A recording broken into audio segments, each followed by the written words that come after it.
Hello and welcome to Farscape, a fun-filled Farscape fancast by a fervent fan. And a frankly fascinated first-timer. I'm Catchy. I'm Kay. And this is the story So Farscape. Oh, man, I have been so looking forward to this episode. For a very long time. I remember feeling just how different this was at the start of season 4. Yes. That it felt just very different than Farscape had. Oh, absolutely. Right? Yeah, that very much a change of pace, a change of tone even. Right. And I was really curious how that would feel coming back to it after quite a long while. Well, my feelings on the first part are I've lost 100 points on betting that this would be an Aaron episode, so those are down the drain. It was a conservative bet. It was. True.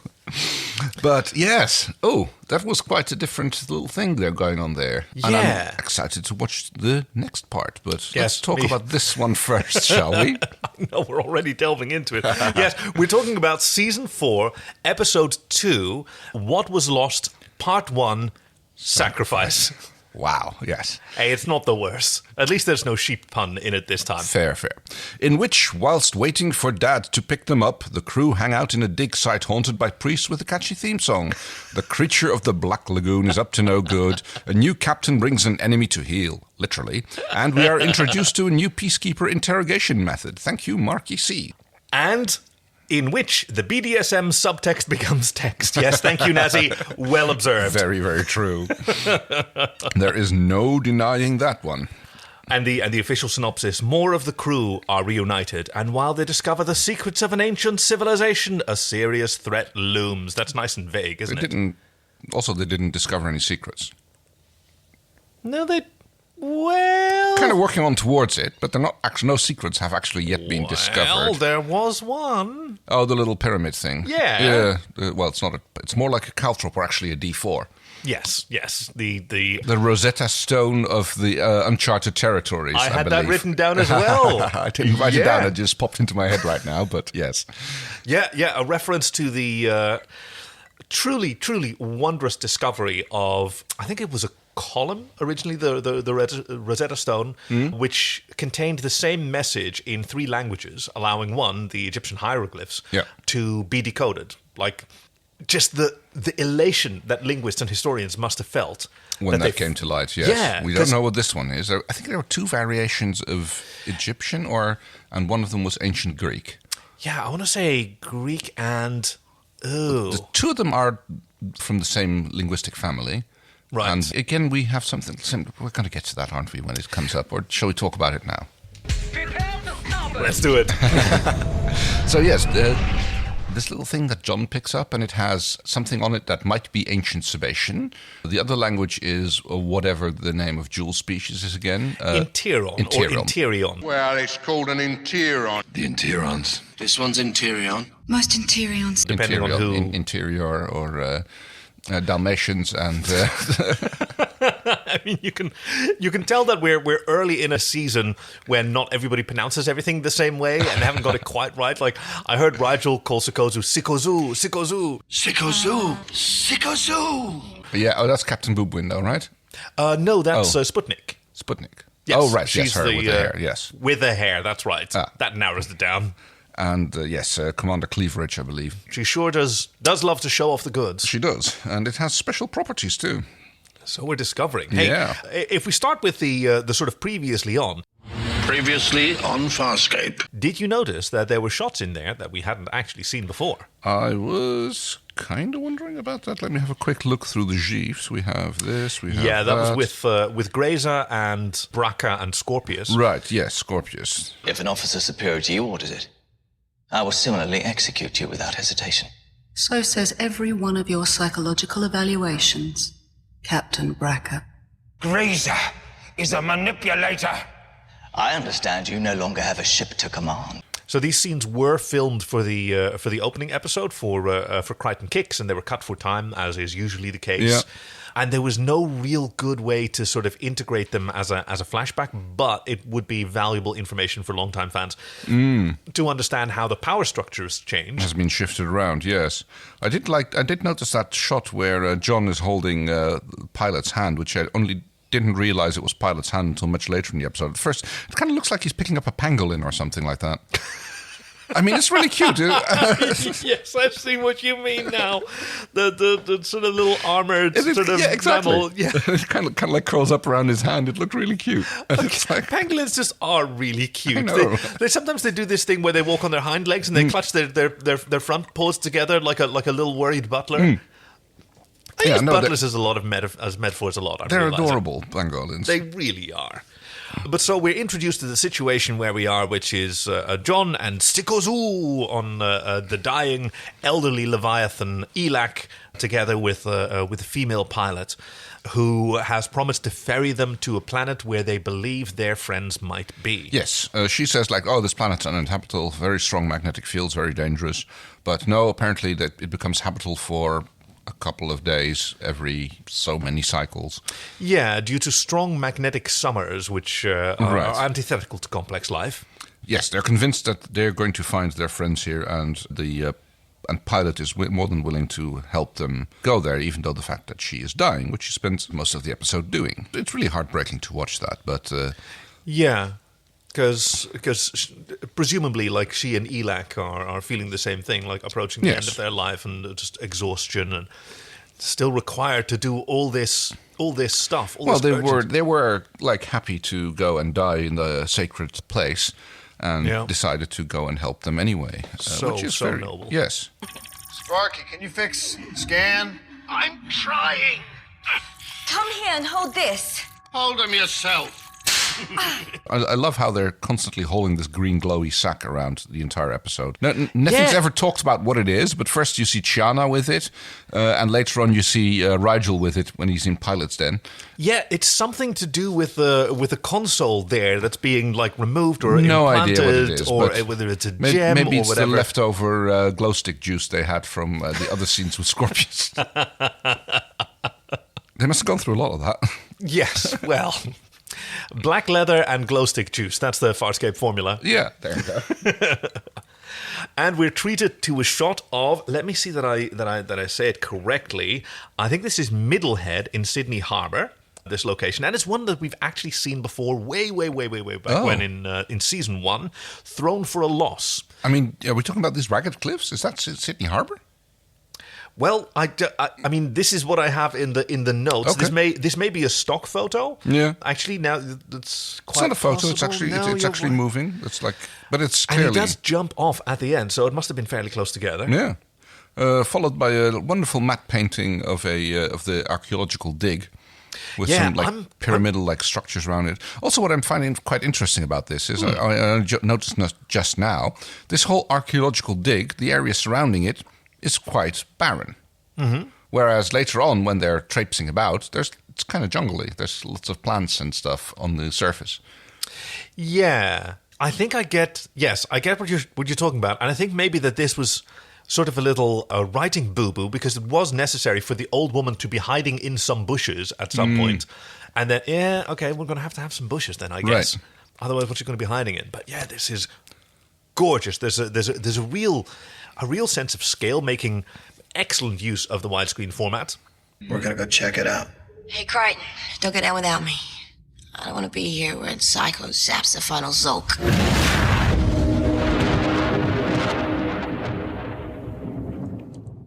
John and Chiana take one of the modules down to the planet. Yes. And what I don't understand is why Sikozu. That's how she introduces herself. Okay. And Rigel stay on board the Leviathan. I suppose it's an emergency backup in case they need to leave again because of the magnetic fields. But to me, it would have made more sense if everybody just piles into the transport, goes down to the planet, and the Leviathan goes back to the elephant graveyard with her last legs. There's been a lot of unspecified or unspoken plans. You already saw it at the end of season 3 when people talked about going their own way. They don't actually see them do it. You don't get for everyone a real concrete idea of what they're going to do. Yes, Dargo's going to find Macton, but you don't see him leaving. And here as well, like, there's this weird sort of placidity for a lot of the episode, as they don't really have an immediate plan, sort of waiting around for Moya to return. Yes, or which is also not specified why Moya is gone, where they're off to. Yeah. Like Crichton asks Jewel what happened with that wormhole and says, "Oh, I don't remember, but look at this." Moya got spat out like a fur ball. How the hell is that? Stop! That's all I remember. Please, Duggar's gone to find the weird old lady and she'll explain what happened. She spoke to Pilot for Arns, okay? Now, talk to the old woman. She talked, and then the old woman doesn't know either or won't. Well, the old woman is say. still. I was thinking like of referring to her as either Ogma from the Dark Crystal, or maybe just a cocaine fairy, because that's what she's doing constantly this entire episode. I know. And blowing powder in your face, in someone's face, is no way to calculate dosage. Oh no! You have absolutely no idea what's going on. It does go kind of wrong for her, but of course that's part of due to the magnetics as well. I'm still firmly convinced that she is the one who is fucking around with people, because everybody is acting out of character. Dargo is not acting entirely right-minded. Yeah, everybody's acting a little bit funny. I mean, John is obviously acting a lot funny, but yeah, he's getting the cocaine blasts to the face constantly, and the boob juice from the commander. So yeah. John is getting a lot of head messed around with. So I'm not convinced that everybody here is acting entirely accordingly to what. And you are creeping a gorgeous poker face here. You're welcome. Like, you're welcome. Just like I can see Kaki struggling here to like keep his face in. Like No. You're entirely correct. I was just sort of calculating how I'm going to join you here, because I've told you that season 4, like it was renewed, and it was a part of sci-fi. And this is something that, as a fan at the time, you could sort of get that they were really trying to expand the audience. Yeah.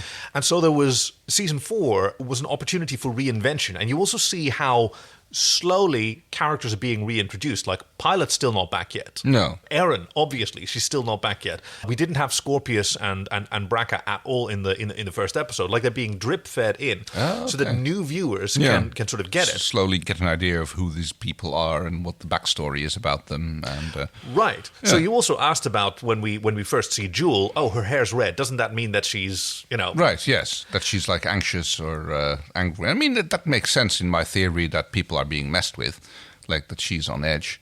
Because I'm not entirely that kind of fed into that mind game for me. So it's really hard to tell what is mind fuckery, which is definitely happening, right?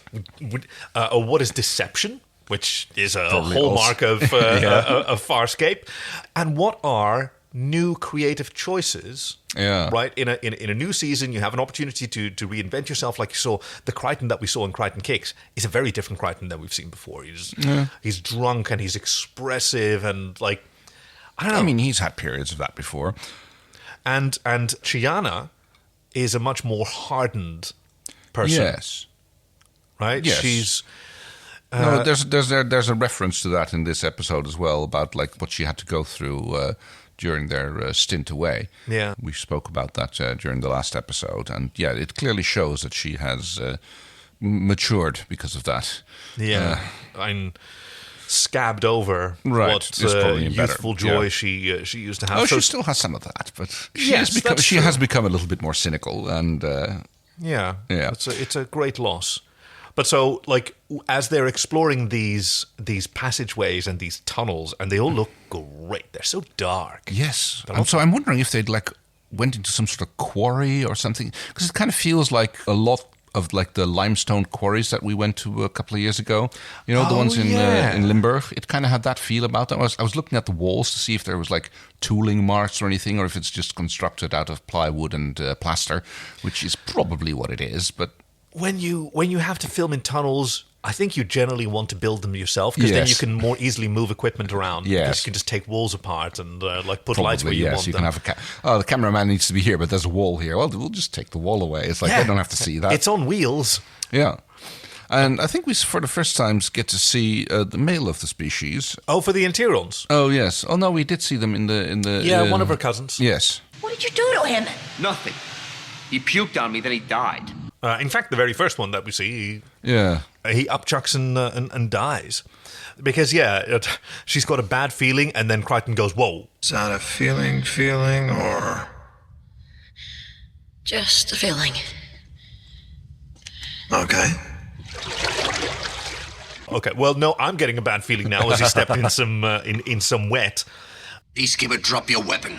And then they turn a corner, and there's a dude there with a weapon and some and very cool hair, with a gun strapped to his arm. And yeah, it takes a little bit of convincing. He's very wary of John because he's a Sebastian. Yep. Therefore, everybody makes that mistake. And then round the corner comes Dargo and Jewel, and it's hugs all around. Yes. Wait! Turn it! Stop! Dargo! Oh, you're breaking my back. Dargo! We didn't know it was you, so we hid, but it's you! Look at you! Yeah, it's really me. Dargo! Who is this Peacekeeper? Come on, Tim. Why is he with the Trout? She's not a trout. Which is great. I love how John and Dargo are... how enthusiastic they are about seeing each other. But again, it immediately feels a little bit off. Yeah. So one of the things that I've got written down here is, thank God it's Friday again. Tomorrow is a rest day. Because it kind of felt a little bit like that. Yeah. Especially with the way that Dargo was working at restoring the archaeological things. Damn, and that's how he was, right. It kind of felt just like he was, that. rooting around in the Tannet garden. Yes. I got a same vibe. Wow, there really is a lot of comparison. Like as exuberant as he is about like greeting John. Exactly. Oh, it's so great here. It's amazing and it's fun.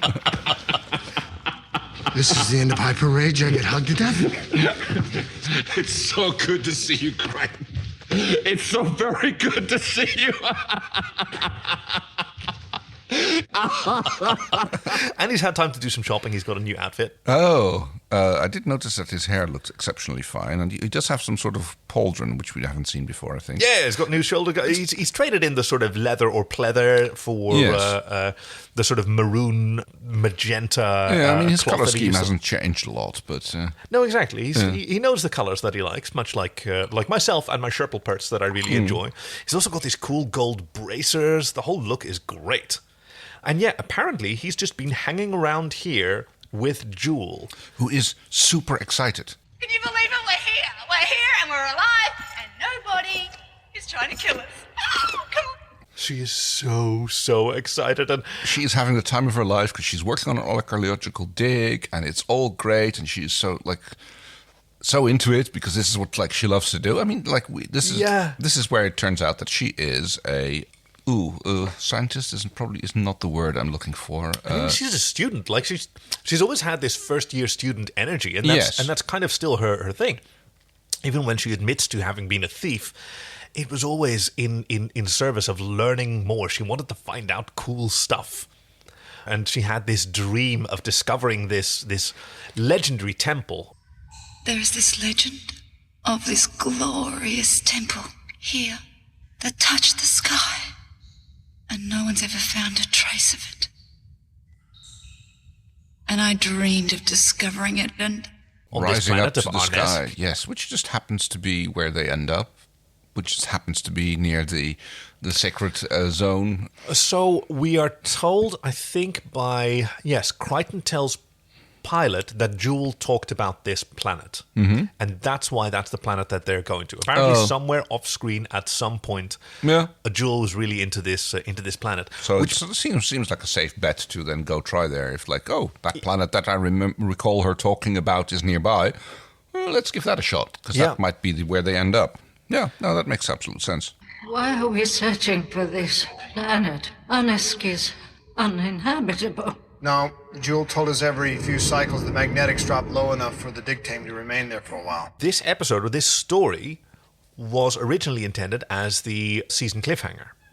Oh, for season 3. For season 3. Oh. I'm not sure whether it was a production or a writing side that it didn't come together, or the episode wasn't quite finished yet, and so Dog with Two Bones was maybe already being written and came in. But so there were already plans for this arc of season 4. At the end of season 3, they would have arrived on this planet, and it might at that point have made a bit more, I don't know, sense. Yeah. But so a choice was clearly made not to talk about this planet during Dog with Two Bones. I guess maybe also to give themselves some options in season 4. Right, a little bit of wiggle room, yeah. But the consequence, I feel, even now, coming back to it, is a lot of, a lot of sort of reverse loose ends, as in they tie up, but I'm not sure where they came from as a viewer. Yeah. That's Sorry, a very I good recently point. rewatched Tenet, so my mind is all about I mean, I reversing. recall asking you something like this when we were watching it. It's like, I was like, when did this happen? And How did Dargo and Jewel wind up on the same right, planet? and it's like, I was like, remind me how that happened, and like, oh, we don't know. It's No. like, yeah, and like, yeah, because my memory is notoriously bad. No, but you're quite right. We didn't find out, and there's so much of that. We still don't know the old woman's name. There's a creature. There's a creature that we don't know what he's about. And No, at some point he seems to be like, you know, the little ugly cousin to the granny, but then again, he's not entirely on board with her either. Oh, damn, Grandma. Oh, damn. Creature from Black Lagoon, sorta. Grandma, how you doing? You remember me? Me, Crichton. You, Grandma. Get away, you Nick, on scat. Go on, scat. Go on. yeah, It's he's just weird, in yeah. the background. Nobody sort of like John kind of sort of fades him out. Like, okay, I'm he's- not dealing with this right So now. yeah, we see this. Actually, it's quite cool. It's like the shot when he's talking to Dargo, and everything is lit in yellows, and then Yes. he walks into a different part of the underground complex, and all the lighting suddenly goes blue. We see this Yeah. little one-legged thingy creeping up onto the wall, which It's a looks cute kind of little- creepy. It's kind of like a spider with one leg. A monopod bug. It's called a laka, I think the Yes. old woman at one point calls it. It's all over this planet.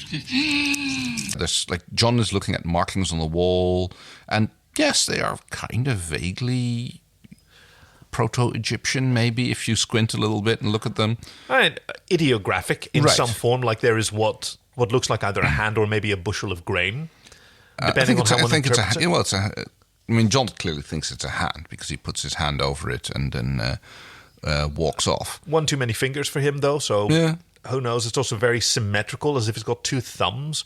Yeah. And that's underneath what sort of looks like an Egyptian stylized eye, or Yeah. maybe it's another stylized eye.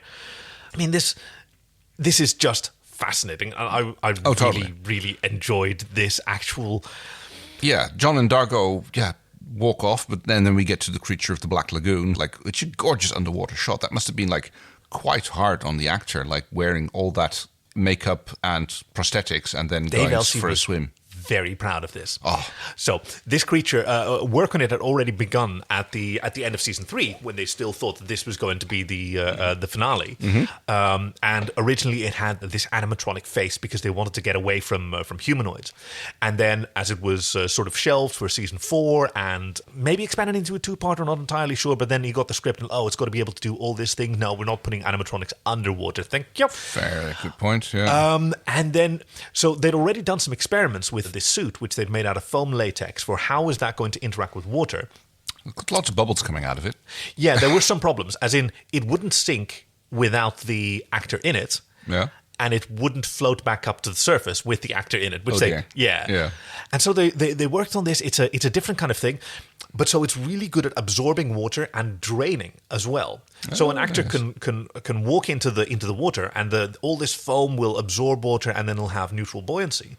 And he can walk out again, and in a few seconds it'll drain, and he can just walk around again. Okay, very nice. And then they built another 9 different versions of this suit to be able to do different things. Yeah. Right.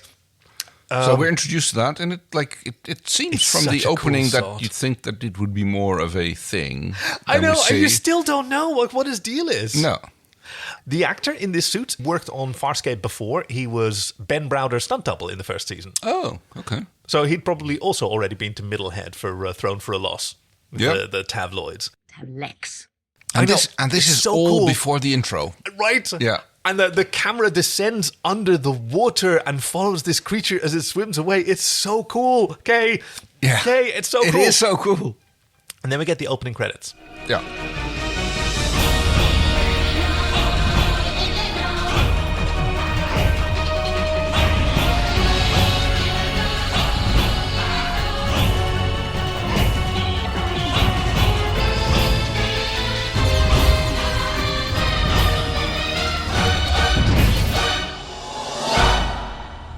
And yes, very good.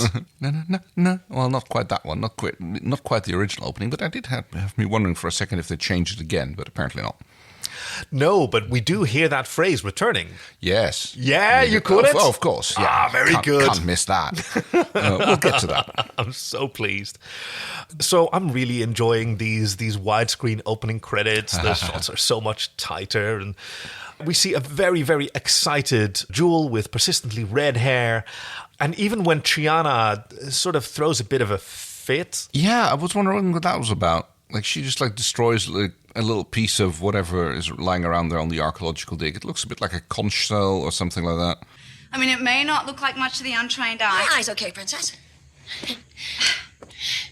Hey, is that valuable? I'm not sure, but I'll run some tests and check. Nice arm. What are you doing? As fantastic as this is, I'll take the tour later. And yeah, she has a little bit of a hissy fit and stalks off. I think that's... I don't know if there's a term for it, but it's the type of lashing out that you do when you feel that you're not being understood. Right? Because Chi is in pain and unhappy, and people around her are being happy and...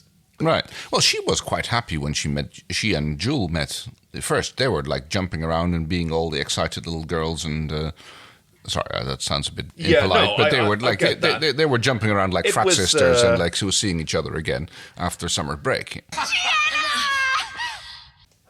I get it. I mean, but yes, I actually have it written down here, what's with Chiana, what got into her. But no, and you're quite right. I mean, as it was sort of briefly explained, Farscape has done a very poor job of sort of modeling how people should deal with she's traumatized by experiences that she had. Yes. And she's in denial, and people are allowing and accepting that denial and not caring for her as friends could. And then this is what you get. And I guess this is also true for John, who, I mean, he didn't come out of the command carrier unscathed. No. And then he was alone and fearing for his life. And then he was found by Elak, and he was still alone and fearing for his life. Yeah. Yes, even though that lasted several months, probably. I mean, I don't know how quickly Ben Browder grows a beard. Yeah, exactly. There was some time over that. We get a scene between Dargo and Chiana. Which is quite touching when they're just they're doing a little bit of reconnecting, but... It's good to see you again, Chi. It leaves you a little bit of wonder of are they going to get back together again? But no... Yeah, I see what you mean. I mean, it's a bit, bumping into your ex after a year, and then, in his case, finding out he's been working with Jewel on this planet. Yes. Oh, you and the princess? Yeah. Wait. You and the princess. And this is where my feelings about, thank God it's Friday, started feeling. Yeah. He seemed a little bit too into it. Aha. Yeah. That's and we have our little creature from the lagoon peeking around the corner, a foreshadowing of things might happen. We don't know what this creature does at this point yet. Yeah, and there's so much of that in this episode. That did you enjoy it? Did you enjoy that aspect of not knowing what was going on?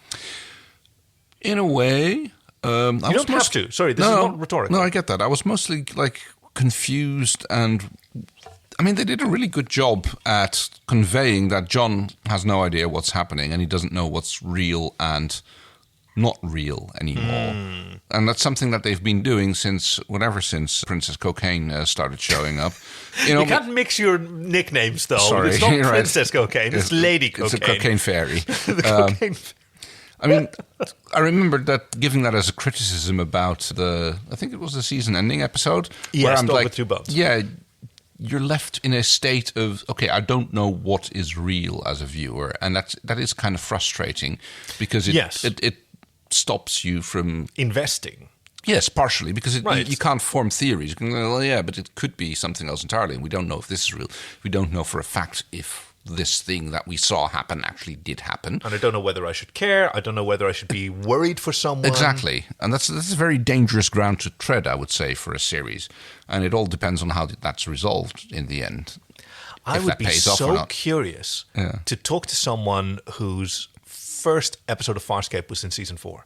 Oh, yes. No, I can get that, yeah. That would be something.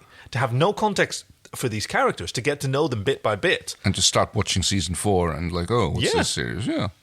I mean, that was the Sci-Fi Channel's intention. Get a lot more people interested in Farscape and get them on board. Yeah. Like, you can do that with Stargate in season... I mean, I never really clicked into Stargate. I saw some episodes from some seasons, and I never really clicked in until season 9, where the show essentially reinvented itself and cast Ben Browder. So, and Claudia Black, turns out. If anything, I would say this episode has a bit more of a Stargate feel to it. Yeah, the Egyptian hieroglyphs. Ancient alien temples, pathways through the sky. All kind of stuff like that. It did feel a little bit Stargate-y to me. Sunny outdoor locations, also dimly lit tunnels with electric lights in them. Yeah. Yes. John is introduced to Instructor Vela. Right. This is Instructor Vela. Who is the Witch Queen. Ice cold asshole. Yes. She is, she's the worst kind of professor. Right? Extremely superior, dismissive, disdainful. I see why he mistook you for Sebation.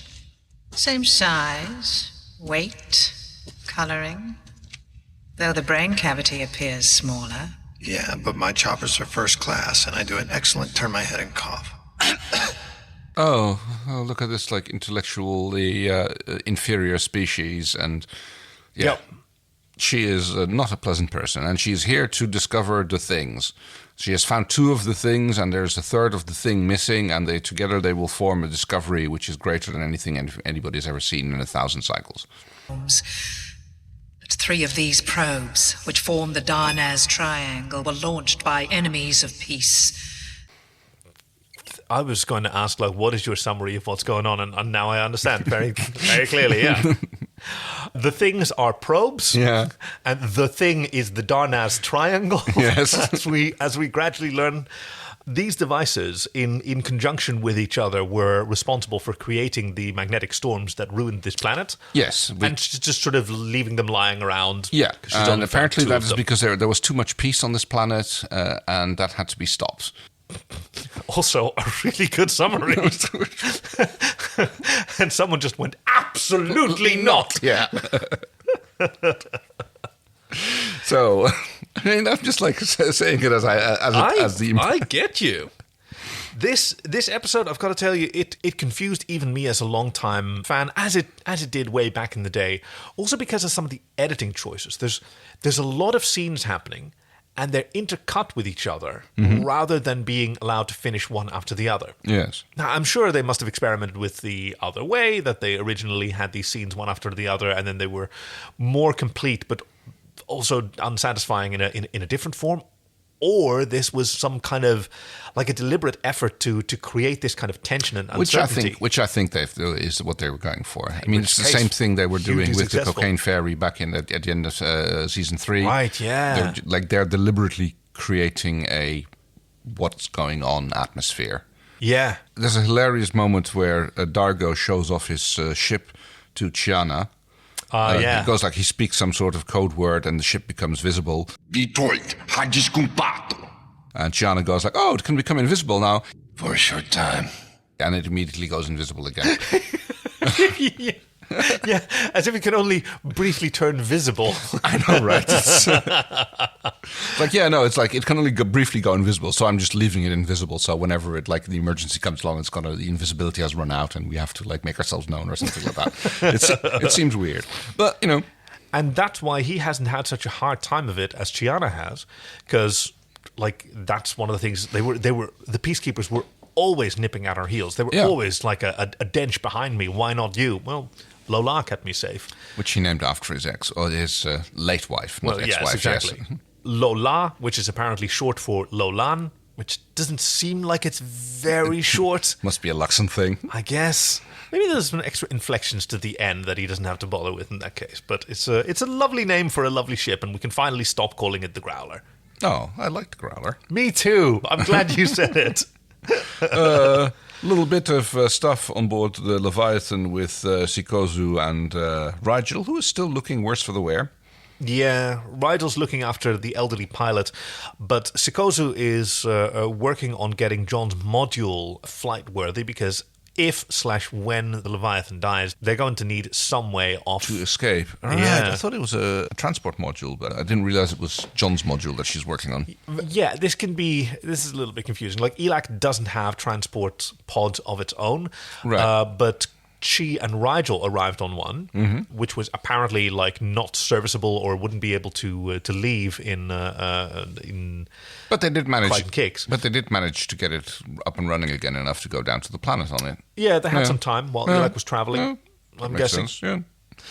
And then we cut back to the Peacekeeper world. Yes. Another command carrier, a new one, presumably. And a message has been intercepted of Professor Tightpants sending to we don't know whom. Ah, yes. Well, Braca explains. Pilot of Moya. Crichton and the others are here on Arnesk. Their presence is a source of irritation. Retrieve them now, or we'll have to take our own steps. We intercepted this transmission to Moya 60 microts ago. You were right. They did follow the Interion to the planet. Vela was sending a very snippy message to Moya. Oh. Come and pick them up. We're really done with it. Although, the first time that I saw it, it sort of felt like, was she selling them out to the Peacekeepers? I know. That's right? that's exactly what I thought as well. But then, we intercepted it, so clearly it wasn't a message to the Peacekeepers. So I was like, okay, who did they send this message? But it was to Moya. Okay, I didn't catch that, but yes, that makes more sense. Yeah, because it's one of the things that I think does make sense if you manage to. I mean, we probably should have turned on the subtitles to catch all of the off-screen dialogue. I was thinking of that at one point, especially when Granny was talking. I was like, okay, she's mumbling and what's she saying, and it's like I had to really strain my ears to hear what she was saying. And there's a lot of dialogue that the camera sort of walks away from to follow someone else. Yes. We have Commander Cleaveridge, who is... Commandant is her Commandant rank. Cleaveridge, sorry. And the term is cleavage. I love cleaverage, but it sort of implies... Cleavage. Yeah, no, there's cleavers involved. Sorry, I'm a kitchen person, you know. I mean, she's got a neck to navel boob window. I kind of just say, I just love her look. She's got these blue eyes. She's got this 1960s sort of multi-cut boy haircut. And she is laying the moves on, now, Captain Braca. Captain Braca. Yeah. Someone's made a field promotion. Yeah, we saw that in the previously on bit that Braca talked to her and said, well, as soon as I get an order from someone who's more important than you, I'll execute you. And she goes, well, yes, as every psychological profile of you has suggested you would. Yes. And she invites him to come and see something. And we see the imagery from Incubator. Yes. I recognise that as very Scorpius's young years. And it's now Scorpius's turn in the Aurora chair. Where's the chair? Which he almost seems to be enjoying. He seems to be rather nonplussed about their efforts at torture. It's like, you call this torture? I think I find it rather stimulating. Yes. Until they bring out the party glow stick to put in his brain. Yeah. Like it's like in true Farscape style, nothing is explained about this. They're just like, you're getting the green one now. Exactly. He's only had blue and red one. I mean, the blue ones turn into red ones after they've absorbed enough heat. Blue for cool, red for hot. Right, yes. But we don't know what the green one does. Maybe they're mint-flavored. Oh, no. Oh, no. The sort of eucalyptus in the brain. I know, right. Yikes. Yikes. That's like having... doing gentlemen's activities with sports bomb. Whoa. Nope, not finishing that. Nope, not finishing that sentence. And yes, having that inserted does make him go a little bit more typical Aurora chair-like behavior, i.e. screaming. Don't do this, Braca. I made you. No, I made you. I think now you will finally tell me all you know about John Crichton. I told you everything about John Crichton. No, Scorpius. You hold on to secrets because you fear that when you finally do tell me everything, you will die. And you're probably right. And then we see more of this fantastic set, which has multiple levels. We see Vela and Tarnat, I think his name is, the security person, the two Tyrons. Yes. And John just bumps into the old woman, who looks at him sort of nonplussed. Oh, damn!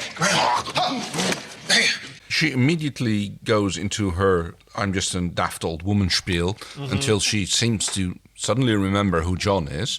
I remember. You're who, man? All in the meantime, our creature of the Black Lagoon is lurking in the background. John has to warn him off a few times.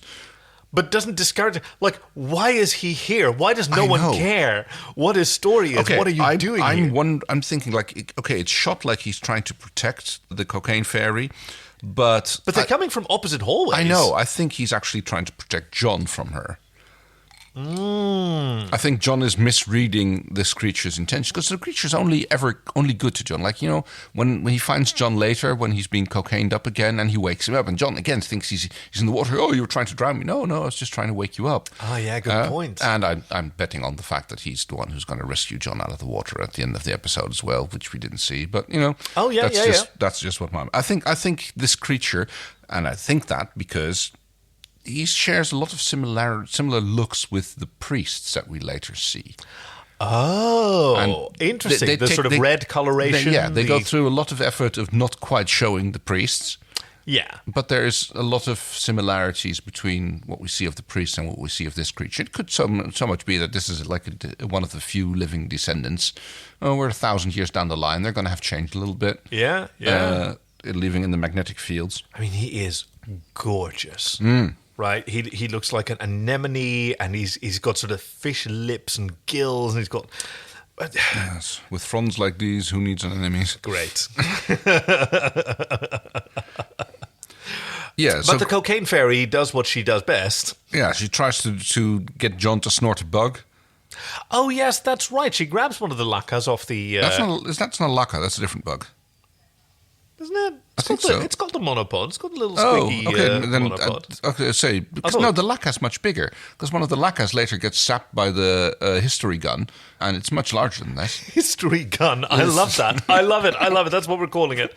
But so this is her trying to offer John more drugs, because he's sad about Erin not being there. She's just refusing the responsibility that he's heaping on her. This is why he wanted to find this old woman. Hey, you knew she was pregnant and you didn't tell me. Yeah. I didn't keep that secret from you, she did. I just wanted you to accept Erin's decision. But now, I can help you forget. It's cool, right? Yeah, I just wanted you to be aware of your choices or something. And some sort of bullshit line that she's like... yep. I wanted to respect her choice to not tell you by telling you, or something like that. I understood. Yeah. What are you supposed to do with someone like this? Yeah, so he politely declines the snort. Laka, it's all over this planet. Squeeze the juice me's out of it and stick it up your nose. You'll get a jolt, wham, and for 500 microns, nothing bothers you. No, think of Erin, nothing. Get that thing away from me. Away. And then we get the shot with Jules showing Dargo how to use the history unveiling gun. It's very Demi Moore and Patrick know, Swayze right? Yes. in Ghost, right? Except like they're peeling away the layers of ancientness. Because it's kind of it literally just restores it. It's not like it's peeling off dust and grime. It literally seems to be restoring this mural. But there's an energetic pull to the gun, let it guide you, and it's all a little bit Ghostbusters and a little bit Indiana Jones, I guess. As an archaeologist, this is the kind of tool you'd want, like a reverse entropy gun. Sounds great, and Dargo is kind of proud of it. You know, this seems important. We should. Again, it's thank God it's Friday again. It's like you kind of get that feeling that he's way too happy about doing this kind of stuff. Yeah. You know, I think we've really found something here. We should clean it up and show Vella. And stick it up her nose. It's a prayer wheel, found on every wall in the site. And it would never fit up my nose. Then again, and please admire my poker face. Yes. Yeah. We know that he wanted to be a farmer. Fair. Yeah. Right? Before he was a warrior, I think he's been quite explicit. He wanted to be a farmer. So maybe that's why, particularly the farmer's life on that planet... A farmer's life for me. Sakara, yeah, that's what it was called. God, I'm good at this. Really suited him because it was already something that he desired. When I was a boy, I dreamed of 2 very different lives. Only 2. I wanted hundreds. 2 were enough. I would be a magnificent warrior. Merciless in battle. Fearless. The kind they write Shintok sonnets about. That is a healthy dream. But I also wanted the simple life. Family. Children. A furnished garden that I'd planted with my own hands.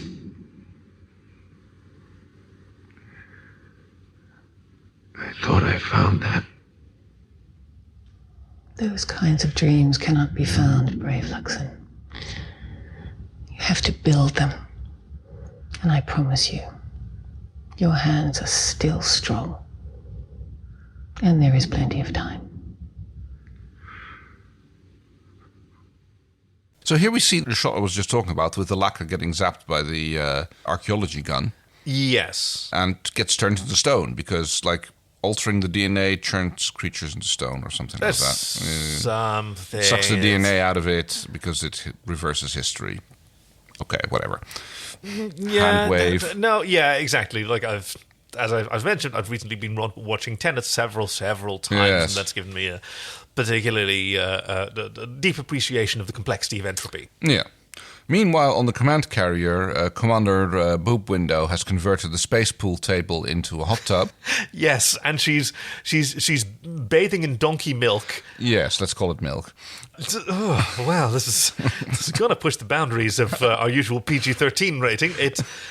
She seems very comfortable in whatever this gunk is that she's comfortably bathing Whereas in. Braca isn't. Closer. She orders him closer. Closer.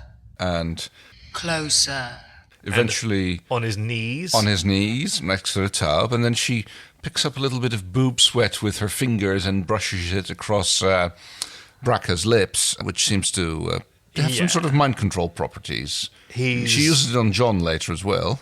He's got the mad hots Yes. at this point, and even his sort of stoic restraint. So is she a full Sebastian? Or do we have another weird high up in Sebastian command person who is not actually a Sebastian, despite the fact that Sebastians really hate impure Sebastians? I completely shared your question, and we will find out, I'm sure. Yep. But here's the thing: like, she reminded me of the PK Barbies, that Scorpius's nurses. Yes. Okay. Because aside from Scorpius's nurses, we've only seen Sebastians with natural human skin and eye coloring, neither of which she has. So there may be makeup, or there may be some sort of species intermingling. Yes. And those nurses we've seen have had that as well. We had one with stark red hair and also interesting makeup and very good point. Green-colored eyes, I think there were. Yeah. So that's the best guess we have to go on so far on the information that we have been given. We won't need a squadron. We'll go to the planet together. You and me, 3 marauders, 20 soldiers. Why? I always assumed John Crichton was just an outlaw. An excuse for Scorpius' mistakes. But he destroyed a command carrier. The Scarrans desire him. Perhaps, somehow, I can use him. Perhaps Scorpius' enemy will be my friend.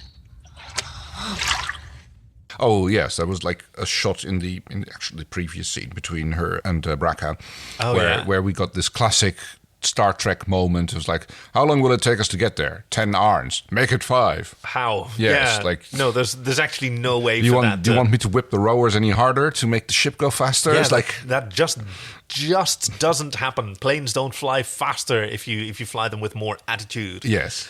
Anyway, we see a moment where Vela actually acts like the professor she is toward her student. Yes. Introducing her to, okay, you got to watch out for these. This is evidence of grave robbers, and they leave behind snares. Yeah. Which is kind of weird, because it's usually snares are left behind against grave robbers, not by grave robbers. But, I guess to weed out the competition. Maybe, only if they plan on coming back, which I suppose, like, this place hasn't been exhausted yet.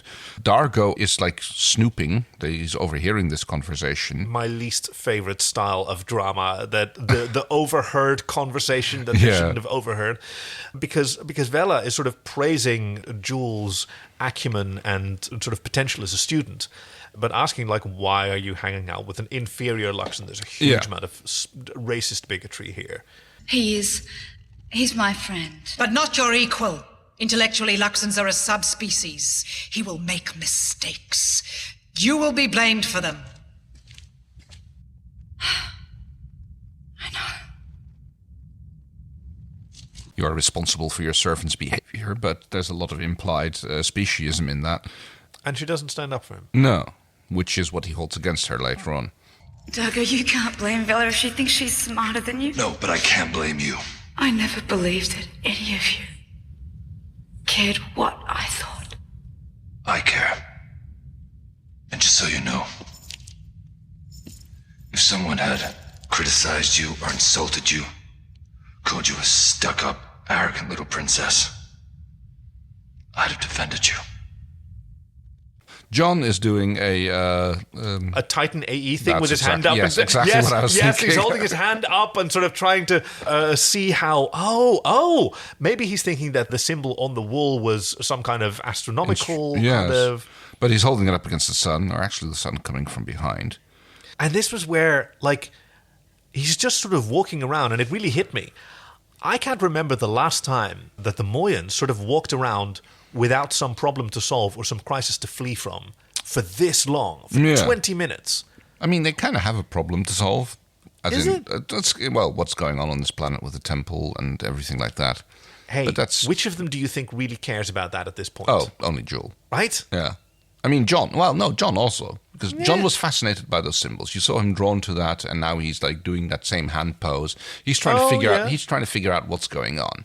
This gets complicated because What's-Face shows up with the other Inferon. Interon shows up holding Granny. Yeah, the security officer, Tarnat, I think his name is holding Granny, and I found this one pretty difficult to sort of figure out what's going. So he thinks that she is a danger to the operation, and therefore it must be Crichton's fault because Crichton must be the leader. Vela may not fear you, but I know you're their leader. I've heard about you. Okay. That's what I'm piecing together. Yeah. She is trying to get John to kill him outright. Because he's one of the defilers. Oh, yeah. Is what she says. Yes. John just knocks him out, and she shows him how she thinks that John should hit him more. Which John goes, the f***. What the hell are you doing? Why are you telling me to shoot people? 'Cause you have to. Vela will take the Darnaz probes and use them as a weapon. Why do you think she sent the rest of the dig team away? I have no idea. There was peace here once. You must see what was lost here. I can't let this happen anywhere else. Would you... There! See the ancient world. See. As a repayment for his good services and help, he gets a face full of cocaine. Yay! And gets his... Oh, here we have a good shot of the aliens, of the priests. And yes, here we hear them chanting the opening tune. Yes, very good. It was such a fantastic moment to sort of discover this. And yes, they're dressed in these magenta robes. They're all around this. They're kind of dressed like the Spanish Inquisition, to be honest. But oh yeah, a little bit. And John is watching how they sacrifice a four-horned, four-eyed goat. Yep. As he later calls it. Yeah. This prop is something that David Kemper had wanted for as long as the series existed. He wanted some sort of space goat. Come see the tasty human goat. And there was never like an excuse for it. And then finally he could have his space goat. They called it Goatzilla. I think it's a very brave thing to suddenly start using your own theme song in an episode, because the theme song's just trying to, it's just a little audio jingle, I suppose, that's supposed to keep people reminding you of the program, and then to actually start using that in the story, That's a courageous decision, I'll call it. I mean, in film studies, which I've done, we call it diegesis. And the term is diegetic. And diegetic refers to whether sound that you hear comes from the reality of the film or it exists outside. So most music, like theme tunes, are non-diegetic because they don't come from inside. And sometimes, like, you'll see that played with a little bit, like it starts off as this... And it turns out to be playing on the radio. Playing on the radio, and it becomes diegetic, but... Here, like, it's something quite different. Something that has existed in a non-diegetic becomes a diegetic feature. Yeah. I mean, I loved how BSG did that as well. They kind of do it with the all along the Watchtower, but the better one is when I don't remember which episode it is, but one of them ends with some janitor just sweeping up the corridor, and he's whistling the original BSG intro tune. Oh yes. Which is a colonial anthem. Yeah. Like, you hear it a few times over the series. Also a very, very good series. And it's in this vision that he sees this golden tetrahedron. Yes. And he picks it up and he finds it, and then he gets to see the... It doesn't look like a wormhole. It just more looks like, a glowy circle which impacts the area with 3 prongs to it, which apparently are the 3 things that our professor is looking for. And now he knows where they are because he saw where they landed. And she continues to whisper at him, and then she gives him some more cocaine, but this is sleepy cocaine. Yes, and he wakes up in the water. Where the creature from the Black Lagoon, he is so gorgeous. And John tries to get away from him because, like, what, you could have been drowning. And like, no, I was just trying to wake you up. And like, for an aquatic creature, that makes complete sense. Yeah. Like, you wouldn't just bring some water and splash it onto someone's face, but you can also just drag them in the water. It's much better. Yeah, more water is better water. Yeah. John has no idea what's going on. He's trying to figure out who's been messing with his mind, when and what. Wait, stop! I'm not going to hurt you! There's a lot coming at poor old John, isn't there? Yes, he is still having his mind messed with tremendously. I mean, he kind of always has had that, but it's becoming more explicit and a little bit more esoteric at this point. A lot of people are piling it on top of one another. There's all these mysteries and drugs that he's being fed. Now, what this creature's motivation seems to be is he thinks Vela's in danger from the old woman. Yes. You must stop, old woman. Just let me clear the antifreeze out of my head. Vela, she has found the 3rd probe. It's still under the ground. Your old lady, she swears she will kill Vela so she cannot use it as a weapon. No, she's just nuts. She's not gonna do anything.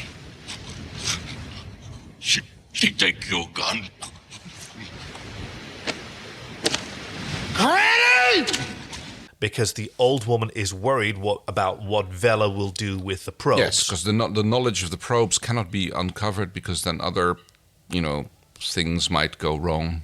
Well, it's a weapon of mass destruction. Like, it made a planet that was flourishing. That's what she wanted to show him. Like, this was what existed here. I mean, not just this religion and this culture, but even as Jewel has sort of revealed, the people of this planet maintained a peace with both the Scarans and the Peacekeepers. Right, and it's like wondering, okay, how did they manage to do that, even though there was there's no record of this? Yeah. I mean, you'd think that like both the Peacekeepers and the Scarans know about these people. I mean, it's I think it's 12,000 cycles ago. They're talking about like 500 generations. So apparently that's how they're significantly older, even than we assumed. I mean, we knew that the breakaway colonies happened 1,900 cycles ago, but 12,000 cycles, that's a lot more. And the creature tells him, hey, she took your gun. Yes, Winona, which really pisses him off. Yeah. It's like, oh no. And now it sort of kicks off into sort of a cross-editing frenzy. We're going to be cutting between various different scenes that don't all sort of resolve together very well. A quick shot of Rigel, who's doing stuff with the glowing rock on Pilot's console, while Pilot is sort of murmuring awake, and he goes, no, there's absolutely nobody here. There's no one here. Everything's fine. Everything's fine. I'm not here. Don't worry. Who's there? It's all right. There's no one here. No one at all. Oh, Dargo's done some day drinking and takes Jewel to task for not sticking up for him. Yeah, saying like, I would have defended you. And very correctly, like, She tries to say that most Interiums think that Luxons are inferior. That's just how it is, and she's very regretful about it. But hey, this is bigotry. Yeah. And do you believe it? And she admits... She says, like, well, I think you're an exceptional Luxon, which kind of implies that she does believe it, except that she's making an exception for him. And that's a shitty thing. It is. Like, it's not so much as... Like, you can believe that. If that what happens in your mind is totally fine. But that you can then also be friends with and be worthy of the respect of one of these people at the same time that you believe that, that's not okay. Yeah. What do you think? Don't ask me that. More conversations with Rigel and Kozu, who's... I think she's about to pick up the transmission. There's so much happening here. Yeah, there's a whole discussion. I think it's actually later when Rigel is like thinking that Sikozu is going to like dart off on the in the module, and he's like, "I'm going with you." And it's like, "I can't go anywhere. Don't worry about it. I'll be back." Yeah. Which is like really showing Rigel's character again. It's like, oh no, if you're leaving, I'm going with you. I am not staying behind here. There are now some sequences that, to me, as a photographer, felt really weird. They're using some lenses they haven't used before. Very wide angle, yeah. In the tunnels, very deep depth of field. Because Granny is looking for something, and John is looking for Granny. And she has Winona as she's crossing through all these hallways. And then we see Dargo finding the history gun. Mm-hmm. And we see Vela, who turns toward the camera as if this is a viewpoint. Yes. And says, "What are you doing here?" Unafraid. And gets shot. We see that blast from John's perspective, who's on the surface, he's been down into another tunnel before. He's like, okay, this is not the right tunnel. Goes back out, wandering through the jungle. And just as he's passing over this tunnel, there's like the blast, and he goes crawling down inside to see what's going on. He finds Vela, who is one with the wall. She's been fused with one of those history guns, just like the Laka. He's grabbed from behind by Dargo, who says, "Shh." And so he yells, and Dargo says again, "Shh." And so he yells some more, and they continue, and he continues like, "Please, just shut up, John, please, no, but what's going on? Just please." So it's kind of weird. So we have first First we have the Granny who is moving around, and it's Vela who gets shot, which is what John sees. But it's not Granny who shoots Vela, at least not with Winona. Right. So, who do you think done it? Who done it? Who shot Vela? Oh, it is interesting. I'm not sure. I think it's Granny, to be honest. We do cut after this scene to her, which also involves the creature from the Black Lagoon. He is also there, and an unconscious Tarnat.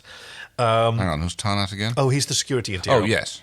And now she's praying over a mound of rocks and a sculpture of some sort, and she's praying for Vela's soul. Yes. No matter how selfish she was, because... And that statue, it looks a bit Luxonish with the... it's got tentacles, Tenkas. Well, see, I remember that's what they're called. They're Tenkas if they're Luxon, yeah, definitely. Yeah. And now Jewel and Chiana have also joined the scene to sort of marvel at Rocky Vela. Yeah. And they just sort of... Jules, Chiana's like, oh, can't we like chop her down and take her with us? Or something like that. This would look good on command, you know. It shows our enemies what we do, what happens to them when they mess with us. Damn. Make a nice little bowsprit, like, ornament for Moya. Oh, yes. Because what every pirate vessel needs... No, I was about to say, a maid on your prow. No, thank you. There you go. For some reason, John takes Tarnat out to the rocks, which I'm not completely sure why they've got him sort of as a prisoner. Yes, well, they're moving around, and John is like, oh wait, I remember this place, and he has the history gun, and he goes like, oh, just point and click, and he like dissolves some rock which is standing there, and underneath he finds the little D4. Yeah, and it's quite a big D4 actually. Has a discussion with Tarnat about, like, can you recognize it? This one's Interion. That one might be early Sebation. Never seen the others. What do they mean? The symbol is peace. Security. Peace. You recognize any of the symbols? Yeah, that one kind of looks like Egyptian. It might be, yeah. Yeah. From my home world. world. My home world. Oh, so they're like... Again, a little bit more Stargate-y vibes there now, because suddenly now there has been contact with the uncharted territory. No, wait, that's the other week. I wonder what the fourth side was, though. They talked about 3 of them. Yeah. Well, they were also called, like, I wouldn't call a polyhedron a tile. A tile is a flat thing to me. Right, yes, I agree completely. I mean, it's probably going to turn out to be like ancient Scarron or something. That would make sense. Oh, yikes. I suppose. Or maybe it just won't come up again. You know how Farscape is. You just drop plot lines like this for no reason. Like a hot potato. Do you know what this means? It means there's a link between my world and this one. Somehow they're connected. Pip. Peacekeepers. And now the game changes once again. Yes. Because Sikozu in orbit has received some information about the Peacekeepers approaching. Yes. She upgraded John's radio. Yeah, I think there's talk of warning Moya not to come until the Peacekeepers have left.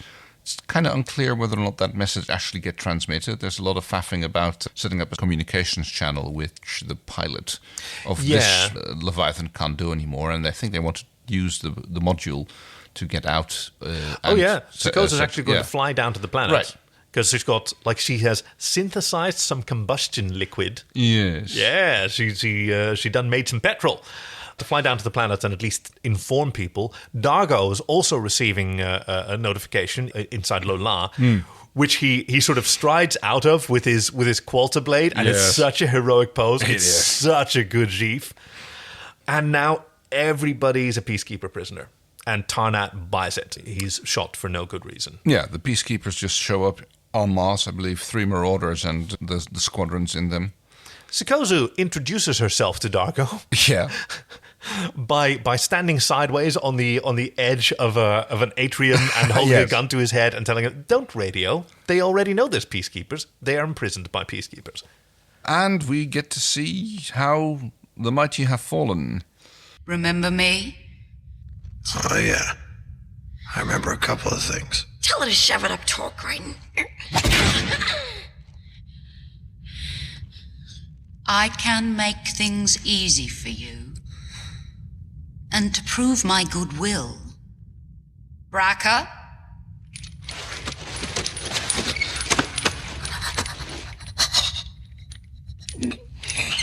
Oh, yeah. Because Scorpy is on his hands and knees.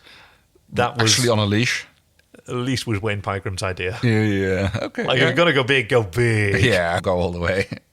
He seems to be a little bit out of it thanks to the green party glow stick. Yeah, it's not agreeing with him. And he's there as a sign of good faith. Yep, they're about to give him to John and do with him as you want. Because initially, Grazer was not interested in John at all. No. But circumstantially, evidently, Scorpius was totally obsessed with him, and the Scarrans want him as well. Yes. And the enemy of the enemy might be a useful tool. Yeah, well, yes. So she's, it's unclear exactly what she wants from him, but she would like him to be on her side. Yes. And in trying to achieve that, she lays the boob sweat on him. Yeah. Which at first he sort of violently responds to. Yeah. But she's utterly fearless. Yeah. And stares into his eyes, and you get this close-up of her incredibly detailed contact lenses. And Chiana sort of questions what he's doing. When Chiana sees what's going on. Chiana sees that he's being manipulated. Yeah, of course. She immediately sees what's going on. That's why she looks so angry about it. You don't play a player. Yeah. She kisses him. John doesn't seem to be particularly happy about that kiss. What must he be going through? But she is like, oh, we'll see. I'll see you in an hour. Yeah. We see another scene with Grazer and Braca. Some interesting Dutch angles where they're looking at the sensors on the wall and that the magnetics will be moving in 20 arms, and he gets to put another green glow stick into Scorpius' head. Despite his protestations, and this is for every time I had to say yes. Whoa! Yeah. There's a lot of abuse. Oh, absolutely. Being explored and also not explored, not sufficiently explored here. We see the creature of the Black Lagoon doing a Naruto run underwater. Yeah. Which is, in all fairness, a fairly good way to walk underwater. Oh, yeah. Get some distance going. And he sees that two of the 2 probes, or whatever they're called, are still safe. Yeah. Because, I mean, you'd think that Commander Cleaverage would want those, but she doesn't. Commandant Cleaverage. No, you know what? I'm just going to stop correcting you. Why would I? It's Commander Boob Window or Commandant's Cleaverage. Sorry, You can call her whatever you like. It's. I always delight in your bizarre nicknames. Yeah. So it was said off screen that Vela had found the third one, and that maybe, like, at least in the old woman's paranoid perception, that's what Vela was after. She was after this weapon that she wanted to reactivate or use, and no one or maybe should just have it. study it. I mean, scientists, you know. Yeah, also that. Although apparently someone killed her for it or unrelated to it. We just don't know. We just don't rightly know. No, everybody's in the cell, or at least the girls are. We've captured the Interion, an Abari, and an old Trascan. And Jewel does what people do when they're newly imprisoned. She just shares her woes. Yeah. Che. Yeah. When we first met, did you know I was on the run? Accused of stealing from an Oasian gem mine. Okay. We've all got to cheer up, okay? Because you are driving me nuts. I stole things from Diggs, but things that I needed to study, to learn more. You understand? I don't have a problem with that, Jewel. But I never stole from here. There is this legend of this glorious temple here that touched the sky, and no one's ever found a trace of it. And I dreamed of discovering it, and now I'll never discover any of it. Thanks for sharing. And Shanna's like, oh, come on, you amateur. Yeah. Oh, how can you ever trust me again?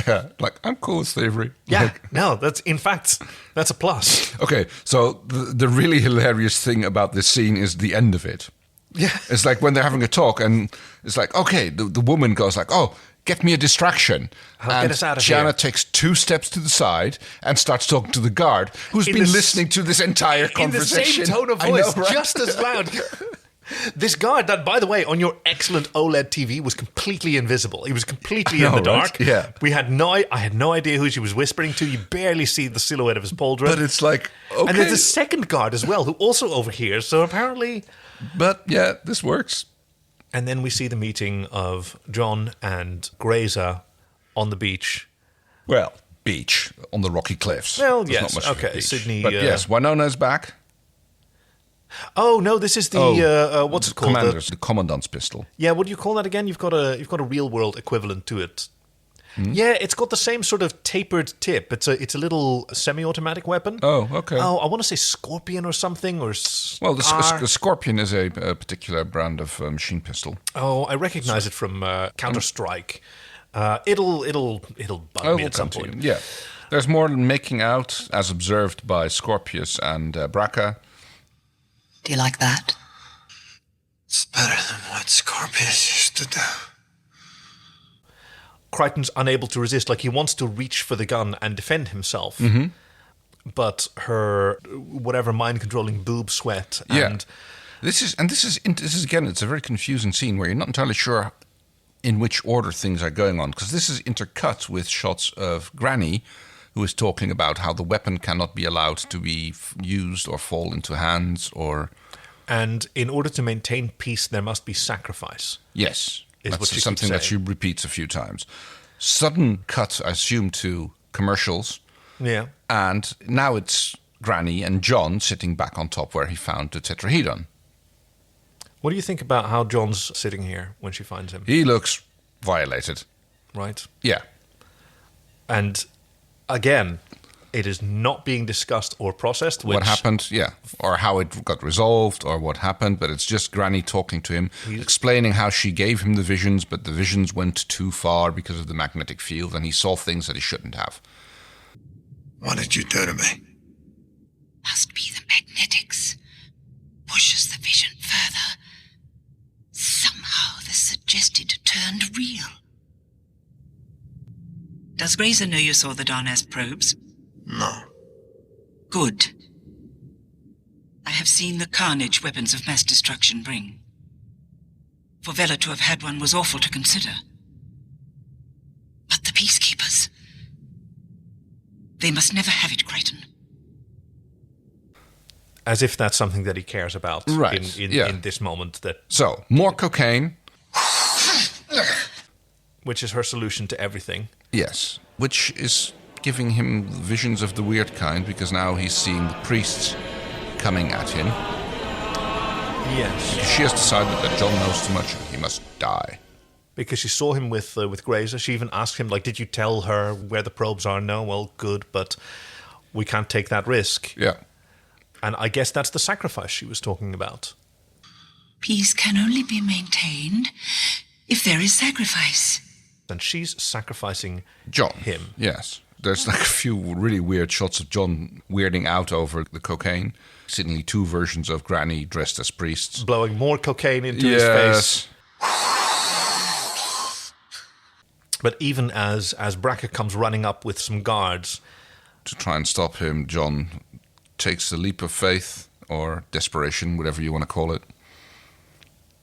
Hey, for a stunt person to do this jump in leather pants and boots is very brave.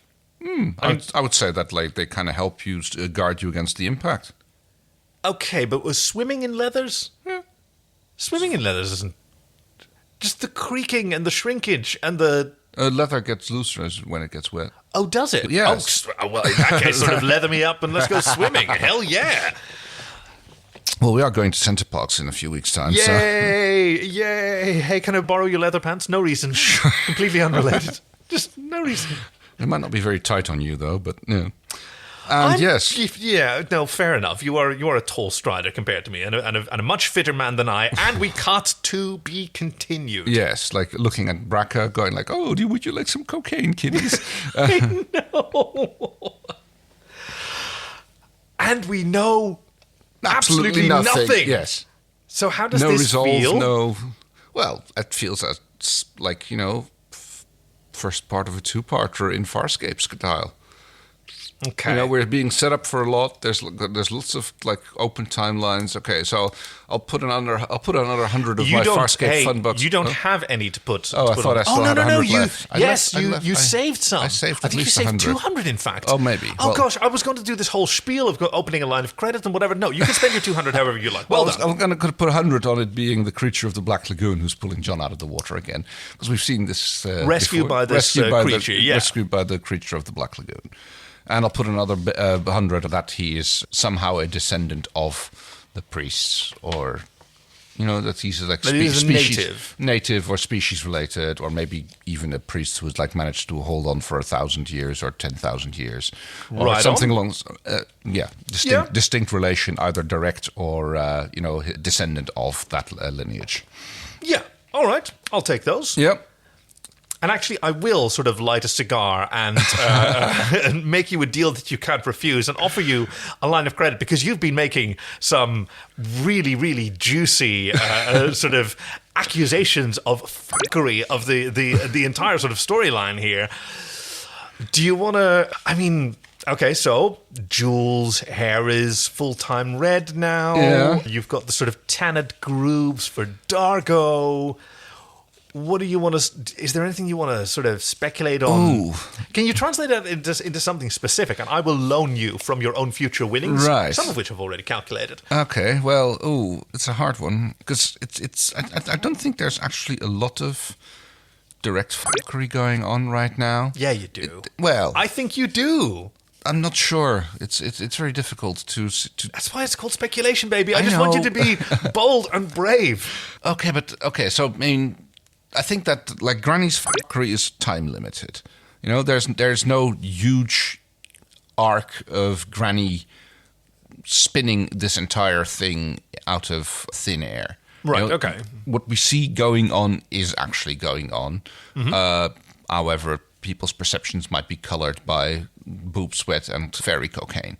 Right. Okay. Yeah. So there might be something more going on with. Yes, I mean... Okay, who's being mind-fucked by whom? John, clearly, by both Grazer and the old woman. Yeah. Through boob sweat and cocaine. Yeah, I think Dargo is also being mind-fucked by Granny. Okay, yeah. Chana isn't. Jewel is probably also not, because she's just like been under the awe of this professor type thing. I think it's Granny is manipulating John and Dargo. All right. Yeah. And points that you want to... I'll put 150 down on that. 150. Yeah. All right. 150 on credit. I think that's entirely fair. And I really appreciate your speculation, because this is just... it's such a weird opening, or such a weird experience to be so lost in a series that we knew so well. Yes. And they're they're really playing with, I won't say with your expectations, but with what's going on. And making it very difficult for long-time viewers to keep a good grip, which if they're trying to draw a new audience, I can kind of understand, because they want to put those on the same footing as everybody else. Actually, that's a really good point, because Farscape had a very mature internet following at this point. Like, it had a lot of presence on the old web, and this would put new viewers and old viewers on the same footing. They'd be able to share the same questions and speculate together. Yes, without all the old people going like, "Well, no, obviously not." Obviously, because yeah, exactly. Oh, so that would actually be a clever move if they did that intentionally. Okay, yeah, I would really love to hear from someone who started with season 4. But before we get there... She gives me a Woody. She gives you the willies. Ooh, damn, this is a hard one. Hey, that's actually from Thank God It's Friday again, by the way. Oh, right, yes. But those were the Tannet grooves that we were listening to. Yes. Oh, let's see. Okay, willies first. I guess it's... I mean, willies is all the weird mindfuckery and the date raping and the... I don't think there was a date there. No, but... That was just straight up, like, sexual abuse. Fair enough. Of John, which we don't see often, like, we don't see men being sexually abused in both stories. Braca and John, and... Very good point. Yeah. Yeah. Braca also seemed to be a little bit out of it. Although she turned him away. She showed him what power she has over him and then pushed him away. So that's... I guess that gets my willy. Yeah, mine too. In fact, no, I'll take it a step further. Farscape's... I mean, this is the thing that dates Farscape much more than anything else to me. Like... It's not engaging with the sort of necessary processing of trauma, even though it's gone a lot farther than like the Rick Berman era Star Treks, where people are just fine an episode later, right?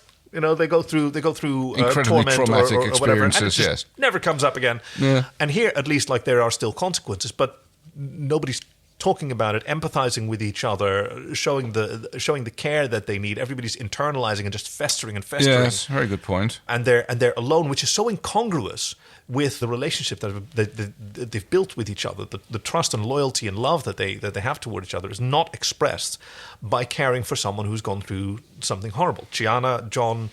It's showing that. Yeah, it's definitely starting to show where on their. Personas, but it's not like it's not addressed at all. Which I mean, I guess maybe that's not what they do. It's like even they're a family. I mean, on board Moya, they just don't talk about these things. So it kind of makes it's not without real world precedent. Let me put it like that. Absolutely. But like in either case, it's a missed opportunity that they could have. Yeah, I really don't know whether I can consider this a negligence on the part of the creative team, or the creative choices, or just flawed characters doing this. But like either way, it gets my willy. No, right. That leaves us with the Woody. Oh, for me, it's the. I keep forgetting whether it's the Blue Lagoon or the Black Lagoon. One of them actually has willies in it, doesn't it? That's Blue Lagoon. Okay, so the creature from the Black Lagoon gets my Woody because, wow, what a fantastic creature. And sort of the camera following him underwater. That's really good. When do you see that in sci-fi? Very good point. Right? Yeah, it's almost kind of like shot like Navy SEALs, how you see them like disappearing underneath the water with the camera following them. That's kind of. And he's still got his eyes open. Yes, and you can see all the bubbles coming out of his makeup, but it's. And maybe that's just how he breathes. Who fair knows? Point. Yes. My Woody, I think, will have to go to Rigel and the pilot. I love those. Yes, that was really cool. Even though he ended up biting her, she was just to get her awake again. Like I thought it was like Rigel being in a place where you would much prefer not to be, but still actually doing the thing. I mean, Rachel's been getting a lot of my woodies, hasn't he? He deserves them. True, very much so. He's the heart and soul of this show, as I've often said. Also, a case where he's been nobody's asked him about a shiner. Nobody's asked him why he's got a black eye or a red eye in his case. Yeah. And it's taken a time to heal. Maybe the soft skin amphibian is having a bit of a hard time dealing with that kind of physical trauma. Time for a molt. A molt. Is that something that they do? I don't know. I don't think so. Don't think so. Molting is a reptile thing. We don't know about space creatures. True. In any case, molto bene. Did you get it? Because of the molting that we were just... Molto bene. Oh, right. Yay. I think we say that's the story so Farscape at this point. Please join us in 2 weeks' time or next week for more fanfics, and in 2 weeks' time for episode 403, Resurrection, What Was Lost Part 1, in which the crew discovers... That's got to be a typo. Hold on. That's definitely got to be Part 2, right? Right, yes. Little boo-boo on my part. Pardon me. What Was Lost Part 2, Resurrection. The crew discovers how far Scorpius has fallen in the Peacekeeper ranks. They must find and activate all the probes to stop the magnetic storm on Arnesk, but someone doesn't want them stopped. Oh, no. You can find us at SoFarscape on Facebook and Twitter. We always love hearing from all of our beloved listeners. We've got a Patreon. We've got a form where you can submit your own synopses. Keep them coming for season 4. We absolutely love them. You can submit fanfics as well, of which we actually haven't been receiving that many. It's been mostly me diving into fanfiction.net. So if you have any favorites, especially if they're under about 4,000 words and they happen to be comedic, we'd really love to hear those. You can find all those links at sofarscape.com/links. And don't forget to check out, we've been talking about the Farscape theme song. We have our very own, courtesy of Lee. She's Lee Writes Songs. She's also known as the punk artist Give Them L, which is so cool. Yes. Find her on Spotify. Rock out. Thank you so much. I'm Kaki. I'm Kay. So Farscape, so good.